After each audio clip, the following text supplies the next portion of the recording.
സ്നേഹമല്ലേ, പെരേരയോട് ഭയങ്കര സ്നേഹമാണ് ഇപ്പോഴും ഉണ്ടല്ലേ. പക്ഷെ എനിക്ക് വാത്സല്യാണ് ഇപ്പോഴും മനസ്സിൽ നിന്ന് പോയിട്ടില്ല. അന്ന് ആദ്യം തോന്നിയ ഒരു ഇഷ്ടം അത് ഇപ്പോഴും എൻ്റെ മനസ്സിലുണ്ട്. എന്നും നല്ലത് വരാൻ വേണ്ടി ഞാൻ എന്നും ദൈവത്തോട് പ്രാർത്ഥിക്കുന്നു. അവനായാലും അവന്റെ കുടുംബത്തിനായാലും കൂട്ടുകാർക്കായാലും എന്നും ദൈവം നല്ലത് വരും. കൂട്ടുകാർക്ക് വേണ്ടി ഇവര് ഒരു ഗ്യാങ് ആണ്. ഇവര് ആറാട്ടണ്ണൻ, റൈറ്റ്, നിഷ, അഭിലാഷ്, വിഷ്ണു, മൂവാറ്റുപുഴ എല്ലാവരോടും സ്നേഹപൂർവ്വം സംസാരിക്കാറുണ്ട്, ഇടയ്ക്ക് ചാറ്റ് ചെയ്യാറുണ്ട്. ആ ഒരു ഗ്യാങ്ങിലെ ആളുകളും കൂടിയാണ് ഞങ്ങളുടെ യൂണിവേഴ്സിറ്റി ആളാണ്. എല്ലാവരോടും സ്നേഹം മാത്രം. അതുപോലെ അലൻ ജോസ് പെരേരയോട് കൂടുതലൊരു വാത്സല്യം തോന്നി. കുട്ടികളുടെ മനസ്സാണ്, പാവമാണ്.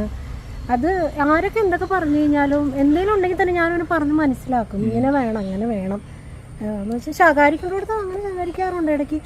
പക്ഷെ ആളത് എന്താ പറയുക, ആൾക്ക് ഒരു ഇച്ചിരി അറിവ് കുറവുണ്ട്. പക്ഷെ അതും പറഞ്ഞ് മനസ്സിലാക്കിയാൽ ആള് ശരിയായി വരും. പക്ഷെ ആൾ മിടുക്കനാണ്. നല്ല അതുപോലെ പണം ഉണ്ടാക്കി നല്ല ഒരു വലിയൊരു സ്റ്റാൻഡേർഡ് ലെവലിൽ നിൽക്കുന്നുണ്ട്. പക്ഷെ ശത്രുക്കളുണ്ട്.